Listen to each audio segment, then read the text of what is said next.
할렐루야. 반갑습니다. 우리 이 드럼 치는 우리 어린 아이들 보면은 모르겠어요. 저는 그냥 흐뭇하게 그냥 쳐다보고 있습니다. 다 어른들은 다 어디 가고 우리 이 갓난이 아이와 같은 아이들이 드럼을 치고 또 마지막에 보세요. 막 이렇게 치다가 자기가 배운 그 템포가 아닌 걸 알고 자기가 안 치잖아요. 제가 그거 보고서 깜짝 놀랐어요. 그 정도의 어떤 이 감각이 있는 거 보면 나중에 그 아이가 어떻게 또 자라서 또 주님을 또 섬기게 될까 이런 생각을 갖게 돼요. 옛날에 이런 말이 있어요. 교회에서 주보 가지고 딱지치고 비행기 날리던 애들이 교회 장로 권사 된다고. 옛날에 그런 말이 있거든요. 그러니까 이 어렸을 때부터 교회에 이렇게 손때가 묻게 하고 교회에서 이렇게 코 질질 흘리게 하면은 그만큼 이제 그 삶이 하나님의 그런 축복 가운데서 산다는 거죠. 예수 안에 거하는 것보다 복된 게 어디 있어요? 사람들은 틈만 있으면 예수 밖에 나가려고 그러잖아요. 근데 예수 안에 이렇게 거할 수 있다는 자체가 정말 어렸을 때부터 주어진 축복이 아닌가 생각됩니다. 오늘 우리가 이 주님의 오심을 기억하는 두 번째 주일로서 지난주에는 우리 약속에 따라 오신 주의 말씀을 우리 7가지 구약의 예를 우리가 살펴보면서 봤죠. 오늘은 약속대로 오신 그 주님은 어떤 분이냐? 만왕의 왕으로 하나님의 아들로 만주의 주로 이 땅에 오셨다는 사실을 좀 우리가 좀 살펴보면서 예수님은 이 땅에 오셔서 왕으로 오셔서 어떻게 하시냐? 공의와 정의 가운데 이 세상을 정말 섬기시고 통치하시고, 그죠? 통치하는 거지만 그게 이제 섬김이겠죠? 섬기시고, 또 그 통치 아래 들어가는 자들에게 샬롬, 하나님의 평강을 맛보게 하시는 만왕의 왕이시다.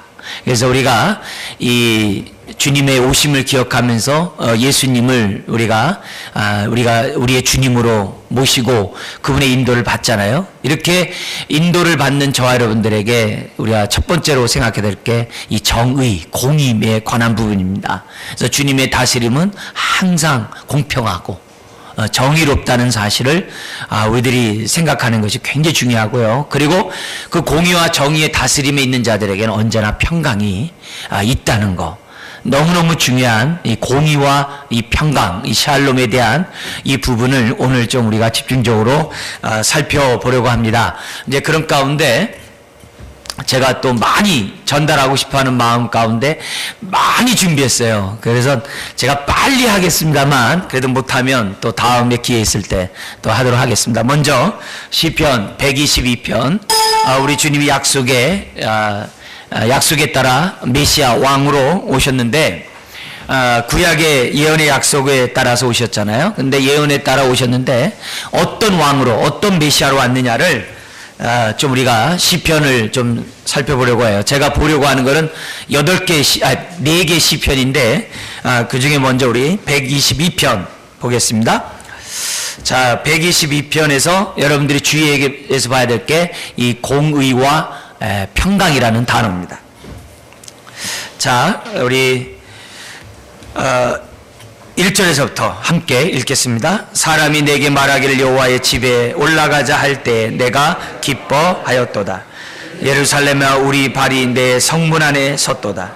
예루살렘아 너는 잘 짜여진 성읍과 같이 건설되었도다. 지파들 곧 여호와의 지파들이 여호와의 이름에 감사하려고 이스라엘의 전례대로 그리로 올라가는 도다. 거기에 심판의 보좌를 두셨으니 곧 다윗의 집의 보좌로다. 예루살렘을 위하여 평안을 구하라.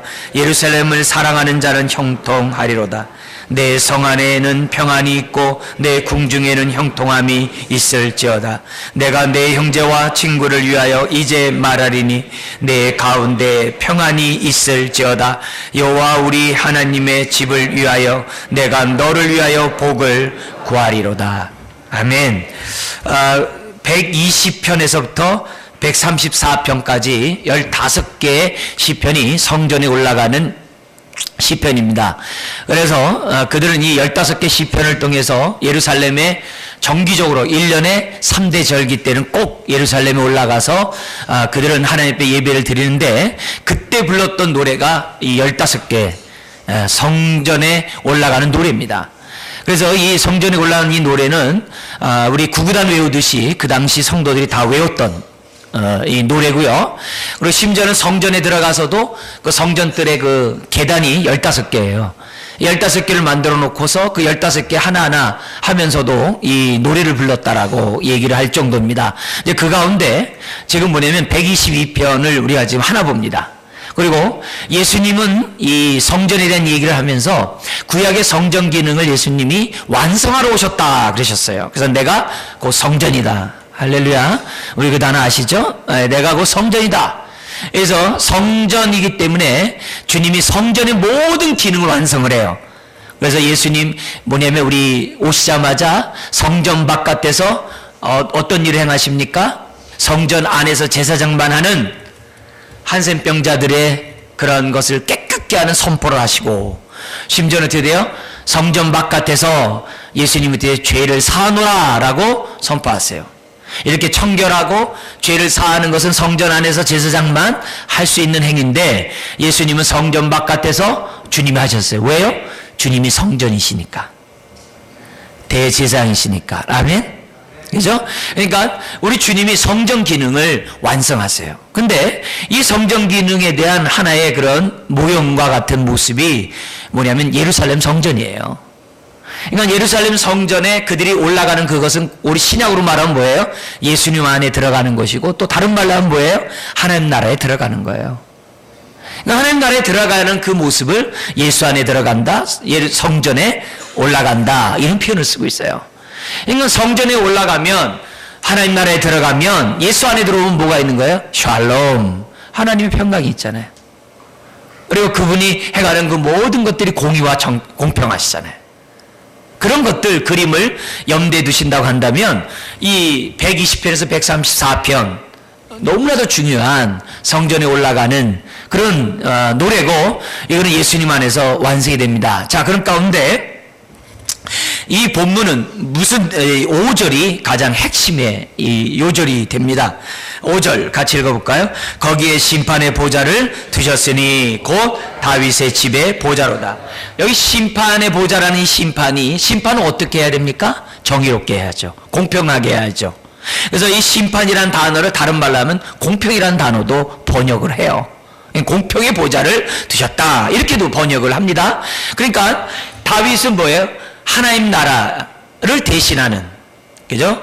또 하나님의 진정한 왕을 대신하는 하나의 왕의 그림자에 불과한 다윗이에요. 근데 이 다윗이 하나님 마음에 합한 이유가 뭐냐? 그가 어떻게 돼요? 하나님처럼 공의롭게, 정의롭게, 공평하게 나라를 통치했다는 거예요. 그래서 하나님이 다윗을 갖다가 기뻐하셨죠. 그래서 이들이 예루살렘 성전에 올라가면서 그들이 바라봤던 게 뭐냐면 다윗의 보좌, 또 뭐요? 하나님 나라를 대변하는 심판의 공의로운 보좌라는 것을 그들은 생각하면서 노래 부르면서 올라갔다는 거예요. 그러니까 다윗의 보좌가 공평한 것처럼 하나님의 나라의 그 모든 것들이 공평하게 이루어질 것을 동시에 뭐예요? 바라보면서 사모하면서 그들은 뭐냐면 예루살렘 성전에 올라갔다는 거예요. 그래서 하나님의 공의가 이 땅에 온전히 이루어지기 원합니다. 다윗의 통치가 모든 왕들이 함으로써 이 나라가 하나님의 공의와 공평 속에 있기를 원합니다. 이런 소망을 가지면서 그들은 예루살렘을 향해 올라갔다는 거예요. 근데 이 다윗의 집을 갖다 감싸고 있는 게 뭐냐? 1절과 9절이에요. 자, 1절과 9절에 어떤 단어가 반복되는지 한번 볼까요? 사람이 내게 말하기를 여호와의 집에 올라가자 할 때 내가 기뻐하였도다. 여호와의 집이 어디겠어요? 성전이겠죠. 올라가자 할 때 기뻐했다 그래요. 여러분, 이게 얼마나 예배드리러 가자, 그 말이 너무 기쁜 거죠. 기쁜 거죠. 그 다음에 9절도 한번 읽어볼까요? 여호와 우리 하나님의 집을 위하여 내가 너를 위하여 복을 구하리로다. 여기도 뭐예요? 하나님의 집이 나오죠. 그러니까 하나님의 집이 제일 1절과 9절 제일 마지막에 있고 제일 가운데 뭐예요? 다윗의 집이 딱 나오는 거예요. 이 전체 구약의 하나의 그림이죠. 신약에서는 예수 안에서 우리가 가질 수 있는 그런 그림이죠. 다윗이 왕으로서 정말 이렇게 등극하게 되고 왕으로서 하나님을 대신해서 나라를 통치해야 되는데 어떻게 통치했느냐? 바로 정의롭게 통치하니까 6절에서부터 이 8절까지 각 절마다 반복되는 게 뭡니까? 평안, 형통이란 단어예요. 아멘. 그러니까 오늘 우리도 마찬가지입니다. 우리의 마음에 하나님의 평안 속에 형통한 삶을 살려면 공의로운 하나님의 말씀대로, 뜻대로 하나님의 선악을 분별하는 가운데 저 여러분들이 정도를 걸어야 한다는 것을 우리들에게 가르쳐줘요. 근데 이것이 개인으로 끝나는 게 아니라 하나님 나라 이 땅에 임한 목적을 우리에게 보여줘요. 하나님 나라가 이 땅에 임함으로 이 세상은 정의롭게 변화되게 되고 그 정의와 공평 속에 있는 하나님의 백성들은, 교회는 평강 가운데 살게 된다는 것이 122편을 노래하면서 바라봤던 비전이에요. 오늘 우리가 이 약속대로 오신 우리 주님이 어떤 분이 오셨느냐? 만왕의 왕으로 우리 가운데 오셨다는 것을 기억하셔야 돼요. 그 만왕의 왕이 우리 안에 오셨어요. 그리고 그분은 우리 안에서 뭐로 통치해요? 정의와 공의로, 공평으로 우리의 인생을 지도하실 거예요. 그리고 그 인생에 따르면 저와 여러분들은 뭐예요? 평강 가운데 형통의 축복이 있을 것이라는 이 말씀에 대해서 우리가 의심하지 말아야 돼요. 그 부분을 저와 여러분들이 염두에 두면서 한번 좀 볼게요.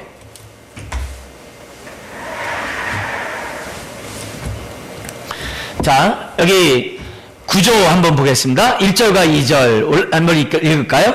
예루살렘에 와 있는 기쁨을 노래한다. 3절 5절 예루살렘의 안전함을 찬양하며 이스라엘의 중심지가 됨을 노래한다. 6절 9절 예루살렘의 평화를 위해 기도한다. 그러니까 오늘 우리가 이 성탄절을 맞이해서 이 땅에 속히 하나님 나라가 온전히 임함으로 샬롬이 오게 하여 주옵소서.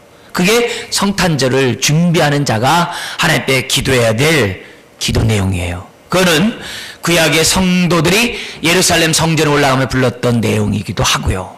그리고 이런 기도가 이 땅뿐만이 아니라 우리 가정 가운데, 우리 인생 가운데도 동일하게 이루어달라고 기도하는 것이 성탄절을 준비하는 마음인 줄 믿습니다. 다음 페이지 한번 봐요.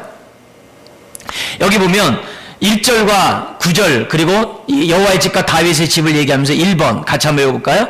다윗은 하나님의 통치를 대행하고 다윗의 통치는 하나님의 통치의 기본 목적을 시행하기 위함인 것을 보여줍니다. 기본 목적은 뭡니까? 공의와 평강이다. 메시아는 어떤 주님이래요? 공의와 평강의 주님이라고 이사야 선지자가 누누이 말씀하죠. 다른 게 아니에요. 자, 2번 읽겠습니다. 예루살렘은 여호와께서 여기 계시다는 체험을 하게 한다. 암울한 현실에서 하나님이 계신다. 그래서 주여 오소서라고 기도한다. 그러니까 오늘 우리가 이 땅에 보면 공의와 정의가 있는 게 아니라 불의와 불법이 판을 치고 있고 아주 사도인과 바리새인과 같은 사람들이 세상을 통치하고 이 세상에 하나님의 정의가 어디 있는가 의심되는 암울한 현실 속에 있다 이거예요. 그러나 그럼에도 불구하고 오늘 하나님 나라는 영원한 것을 믿기 때문에 성탄절을 준비하는 저와 여러분들이 하나님의 공의와 평강이 속히 임하여 주시옵소서. 할렐루야. 그래서 주님의 초림과 함께 공의와 평강이 이미 임했어요. 그러나 여전히 이 땅은 어떻게 돼요? 어둠 가운데 있는 것 같아요. 그러나 우리는 믿어요. 하나님 나라는 영원한 줄 믿습니다. 영원하기 때문에 하나님의 정의는 승리할 것이고 승리 가운데 이 땅에 진정한 샬롬은 올 줄 믿습니다. 그게 다시 우리 오실 재림을 기다리며 성탄을 준비하는, 맞이하는 저 여러분들의 삶이라는 거죠. 다음 볼까요? 3번. 자, 오늘날은 예루살렘에 들어가 평강을 얻지 않아요. 그러나 어디 안에서 평강을 얻어요? 예수 안에서. 왜냐? 예수님이 뭐기 때문에요? 성전이기 때문에. 더구나 예수님이 임마누엘이잖아요. 예수님은 하나님 우리와 함께 하시고 세상을 통치하신다는 증거예요. 예수님이 이 땅에 오셨다는 거, 예수님을 보내셨다는 거, 예수님이 우리 가운데 있다는 것이 뭐예요? 하나님이 함께하고 통치한다는 증거예요. 3번 읽겠습니다. 예수 안에 있는 자들은 하나님이 나와 함께 하심을 확신하기에 뭘 얻어요? 평강. 민수기 6장에 대지상들에게 요구했던 백성을 향한 축복이 뭐예요? 평강 얻기를 원하노라 그거잖아요. 샬롬이 우리 가운데 있기를 원한다는. 그래서 우리가 왜 하나님 말씀에 순종해야 돼요? 왜 하나님 말씀을 내로 알고 살려고 해요? 다른 게 아니죠. 거기에 진정한 샬롬이 있기 때문이다. 이게 122편 우리에게 주는 겁니다. 다음 한번 볼까요? 4번 우리 한번 읽겠습니다. 평강은 내부적으로는 사회적인 갈등, 외부적으로는 원수들의 유혹에서 방해받지 않는 상태가 평강이에요. 논밭에 소출도 없고 외양간에 송아지가 없어요. 그렇지만 주님이 내 안에 있다라는 믿음과 확신이 있으면 우리가 이 평안만큼은 세상이 줄 수도 없고 빼앗아갈 수도 없고 알 수도 없는 우리의 평강이 우리 마음에 있다는 거죠. 그래서 1번 읽겠습니다. 예수님은 예루살렘 성을 보시면서 우셨다. 그리고 성전을 청결하셨다. 이것은 순례자의 모습과 대조가 되죠. 122편과 다르잖아요. 그러나 2번 시작. 우리는 주의 공의와 통치 아래에 있어야 깨끗하게 되고 결국 뭐예요? 평강을 누릴 수 있다. 그러니까 왜 예루살렘 성전을 보고 우시면서 성전을 청결했어요? 더러우니까. 그러니까 우리가 성탄절을 맞이하는 저와 여러분들이 요구할 자세 이거죠. 깨끗해야 되는 거죠. 공의 앞에 우리가 깨끗해 할 때 우리 삶에 평강이 있다는 것이 122편이에요. 그래서 여러분 기회 있을 때 지금 우리가 한 편만 봤습니다만 120편에서 134편 예루살렘 올라가는 이 찬양에 대해서 노래에 대해서 생각하고 또 이들이 어떻게 돼요? 절기 때마다 예수님도 마지막 성찬을 한 다음에 어떻게 됩니까? 그들이 나가면서 무슨 노래 불러요? 바로 이 노래 불렀거든요. 이 노래 불렀거든요. 예. 만찬하기 위해서 주님이 이제 제자들의 발을 씻고 나가면서 찬양을 부르면서 예루살렘 올라가잖아요. 이걸 부르거든요. 예. 그러니까 이것을 우리들이 생각한다고 한다면 우리 생활 속에서 좀 더 많이 불러야 될 시편이 맞아요. 다음 한번 볼게요. 72편 한번 넘어가 보겠습니다. 앞으로 넘어가 보시면 72편은 솔로몬의 이 시편입니다. 근데 이 솔로몬의 이 시편인데 이 솔로몬의 시편도 어떻게 돼요? 다윗의 정신에 따라서 다윗의 왕조가 세워지게 되잖아요. 그럼 뭐예요? 정의와 평화죠. 공의와 평강이죠. 그래서 122편 굉장히 많은 이런 부분들의 메시지인데요. 그러나 우리 잠시 한 부분만 우리가 좀 살펴보도록 하겠습니다. 우리 먼저 이 122편에서도 동일하게 공의와 평강이 자리 잡고 있습니다. 먼저 5절 한번 같이 한번 이 72편 우리 1절 한 부분 있겠는데 1절, 2절, 4절, 7절 말씀을 같이 한번 읽도록 하겠습니다. 하나님이여 주의 판단력을 왕에게 주시고 주의 공의를 왕의 아들에게 주소서. 그가 주의 백성을 공의로 재판하며 주의 가난한 자를 정의로 재판하리니. 4절 그가 가난한 백성의 억울함을 풀어주며 궁핍한 자의 자손을 구원하며 압박하는 자를 꺾으리로다. 7절 그의 날에 의인이 흥왕하며 평강의 풍성함이 달이 닿을 때까지 이르려다. 할렐루야. 왜 다윗의 자손인 솔로몬에게 이런 72편을 왜 노래했냐 이게. 왜 이런 기도를 했냐 이게. 다른 게 아니라 다윗의 왕조는 하나님 나라를 대신하는 왕조이기 때문에 그래요. 그래서 하나님 나라를 통치하는 그런 왕에 있어서 가장 중요한 덕목이 뭐냐? 바로 이 공의거든요. 그러니까 뭐예요? 주의 공의를 왕의 아들에게 주소서. 예, 이런 얘기를 해요. 자, 이런 곳에 뭐가 있겠어요? 2절과 3절, 특별히 3절 같이 한번 읽겠습니다. 의로 말미암아 산들이 백성에게 뭘 줘요?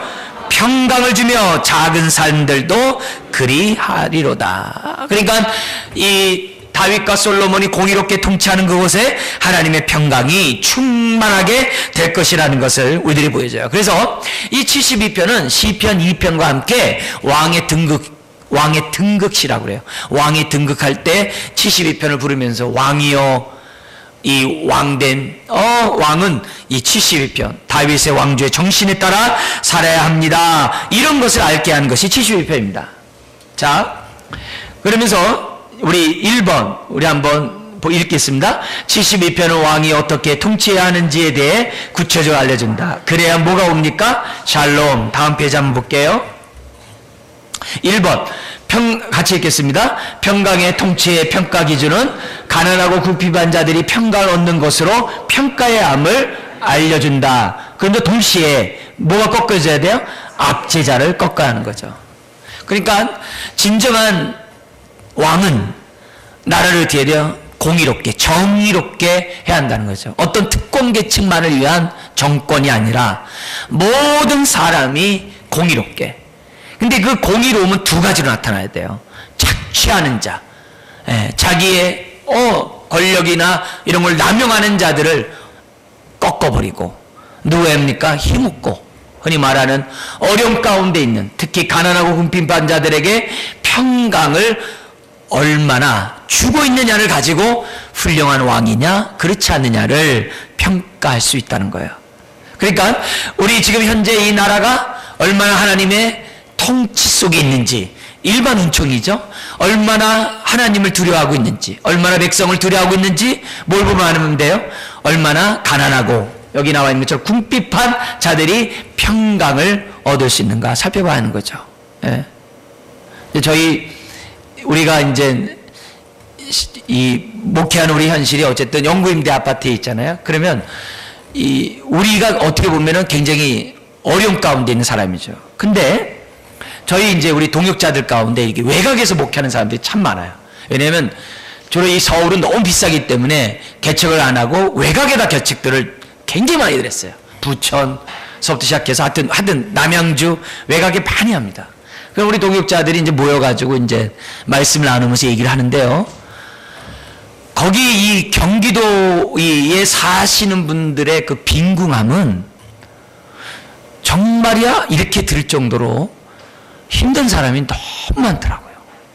그러니까 서울의 어려운 사람하고 또 다른 차별을 느껴서 당하는 어려움들이 참 많더라고요. 그 정도냐 할 정도의 얘기들을 갖다가 많이 듣게 되더라고요. 그래서 서울 외곽 주변에 있는 많은 그 어려움, 이런 분들에 대해서도 정말 우리가 기도하고, 하나님, 그곳에도 하나님의 공의가, 하나님의 평강이. 그래서 우리가 수요일 새벽마다 기도하는 게 그거잖아요. 하나님, 우리가 아주 공평하게 이 국가의 재정이 사용될 수 있도록 하나님 도와주십시오. 그게 우리 수요일 새벽마다 기도 제목이잖아요. 하나님, 이런 혜택들이 공평하게, 자산의 계층이나 여러 가지 어려운 사람들에게도 공평하게 갈 수 있도록 해달라는 이런 기도. 그거는 정말 저나 여러분 모두가 해야 될 이런 부분입니다. 그래서 이런 부분들. 자, 그 다음에 우리가 다 읽지 않았으나만 우리 18절 19절 우리 같이 한번 읽도록 하겠습니다. 72편 여기 나와 있는 18절 19절 같이 한번 읽겠습니다. 홀로 기이한 일들을 행하시는 여호와 하나님 곧 이스라엘의 하나님을 찬송하며 그의 영화로운 이름을 영원히 찬송할지어다. 온 땅에 그의 영광이 충만할지어다. 아멘 아멘. 이렇게 됐어요. 여기 보면 요 18절 19절 뭐냐면 하나님의 통치의 결과는 우리 개인에게만 머물면 안 된다는 거예요. 우주적이어야 한다는 것을 보여줘요. 예를 들면 5절과 7절과 17절에는 해와 달까지, 6절에서 7절과 16절에는 우리의 생산까지, 우리 봉급까지, 그 다음에 8절에 나오는 이 말씀을 보면 모든 나라가 하나님의 통치를 받아야 한다는 거예요. 그러니까 우리 나라만 잘 되는 게 아니라 이 땅에 있는 모든 나라가 하나님의 공의로운 통치에 들어와서 샬롬을 얻기를 우리가 기도하는 거예요. 그래서 뭐 하는 거예요? 선교하는 거죠. 선교하는 거죠. 하나님 도와주시옵소서. 그래서 시편 이 72편은 왕의 등극식에 맞춰서 이 72편이 불려졌고요. 노래를 불려졌고요.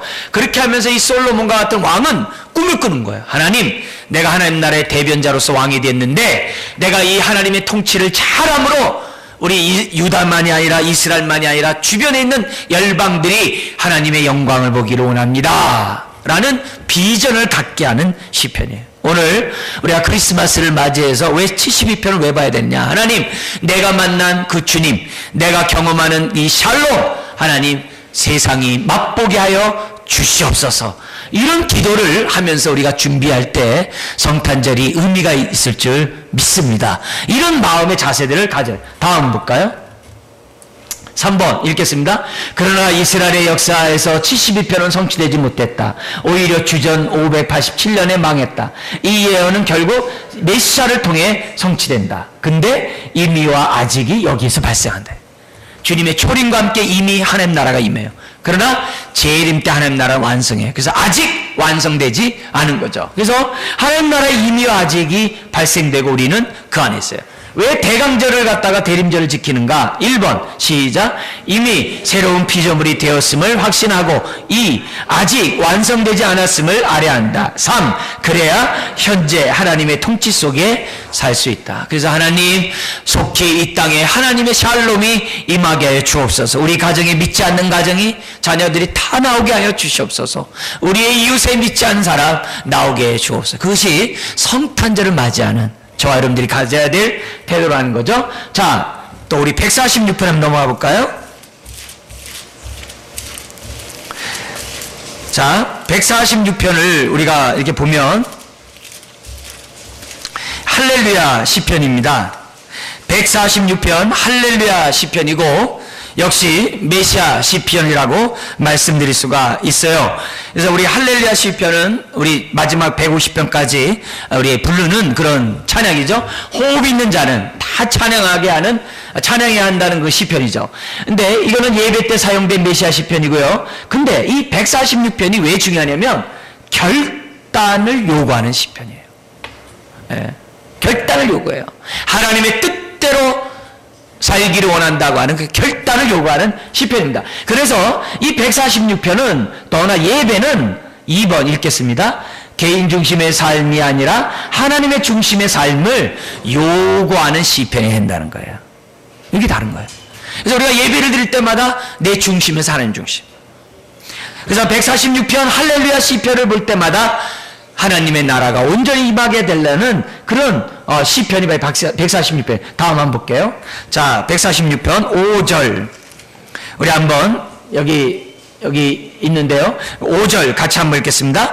야곱의 하나님을 자기의 도움으로 삼으며 여호와 자기 하나님에게 자기의 소망을 두는 자는 복이 있도다. 할렐루야. 누가 복 받는 자입니까? 하나님을 자기의 도움으로 삼고 하나님을 자기의 소망으로 삼는 자가 복이 있다고 그래요. 근데 이 복은 지금 뭐예요? 시편 1편과 2편을 연상해요. 시편은 복으로 시작해서 복으로 끝나요. 그 복은 뭐예요? 샬롬이죠. 샬롬이죠. 근데 여기 보면 시편 1편 복 있는 자는 이렇게 하잖아요. 그리고 2절에 2편도 뭐예요? 역시 누가 복 있는지를 얘기해요. 결국 다 이거예요. 하나님 우리가 복 받기 원하시거든요. 아멘. 네. 자, 그렇다면 우리가 뭐예요? 복받을 인생이 돼야죠. 하나님을 자기의 도움으로 삼고 하나님을 자기의 소망으로 우리가 둬야겠죠. 그러면서 뭐냐면 146편은 또 뭘 가르쳐 주냐면 시편의 가장 중요한 의인과 악인에 대한 정의를 알려줘요. 자, 이 정의 잊지 않았으면 좋겠어요. 우리 왜냐면 감기하고 독감 해가지고 저는 아직까지도 독감 그러면 독한 감기로 알고 있어요. 네, 저는 아직 그렇게 알고 있는데 독감 주사 맞아도 감기 걸려요. 바이러스가 다르기 때문에 걸리는데 저는 아직도 독감 그러면 독한 감기로 알고 있어요. 혹시 의인과 악인을 예의하면서 세상적인 방법으로만 알지 마세요. 요렇게 아세요. 요렇게. 자, 한번 읽겠습니다. 의인 시작. 의인은 선한 사람들이 아니라 하나님을 의지함으로 고난과 핍박을 당하는 자이고 악인은 나쁜 사람들이 아니라 교만하여 하나님의 통치보다 스스로 살려고 하는 자. 아시겠어요?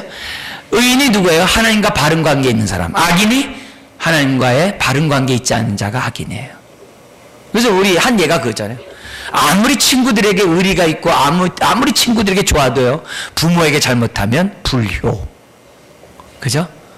사람들에게 좀 부족한다 할지라도 부모에게 잘하면 어떻게 돼요? 효자. 그러죠? 그러니까 뭐냐면 우리가 신앙생활 할 때 이 의인과 악인에 대한 정의를 분명히 해야 돼요. 자, 그렇다면 여러분 하나님을 경외하십니까? 경외하는 자는 의인이에요, 악인이에요? 에이, 그래도 내가 좀 악인인데요. 자꾸 그러지 마시고 교만하지 마시고 하나님 말씀 있는 그대로 우리가 받으셔야 돼요. 여러분, 복 있는 자가 누굽니까? 의인이 누굽니까? 하나님을 자기의 도움으로, 하나님을 자기의 소망으로 두는 자임을 믿습니다. 다음 페이지 한번 볼까요? 3 읽겠습니다. 세상은 개인 중심의 삶을 살라고 하지만 성경은 하나님의 중심의 삶을 살라고 합니다. 그래서 3절에 보면 방백들을 의지하지 말라. 그러면서 5절에 뭐라 그래요? 하나님을 자기의 도움으로 삼는 자가 복이 있다고 했어요. 사람을 의지하지 말라는 얘기예요. 방백은 사람을 의지하지 말라는, 또 자기를 의지하지 말라는 거예요. 자, 4번 읽겠습니다. 하나님을 찬양한다는 것은 하나님의 통치를 인정하고 하나님께 의지하고 있음을 보여주는 것이다. 나의 삶은 나의 것이 아니라 하나님께 속하였음을 믿기 때문에 뭐라는 거예요? 찬양한다는 것을 우리들에게 가르쳐줘요. 그래서 세상은요, 기죽이지 말라, 세상은 자율성이 있어야 된다, 세상은 자기가 하고 싶은 대로 해야 된다, 자기 주장이 분명해야 된다, 그래야 손해 안 본다. 여러분, 그것이 하나님의 뜻이 아니에요. 우리는 하나님의 뜻대로 하나님 중심의 삶을 살아야 됩니다. 네. 자기 중심, 자아 중심, 자율적인 인간, 그게 아니라 우리가 하나님의 통치를 받는 그런 진정한 자유자가 되어야 한다는 것을 우리들에게 가르쳐주고 있습니다. 자, 우리 다음 편, 우리 마지막 우리 80편 한번 살펴보도록 하겠습니다. 80편,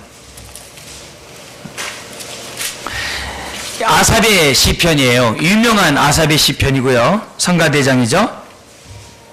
성가 전체를 하는 지휘하는 이 사람인데요.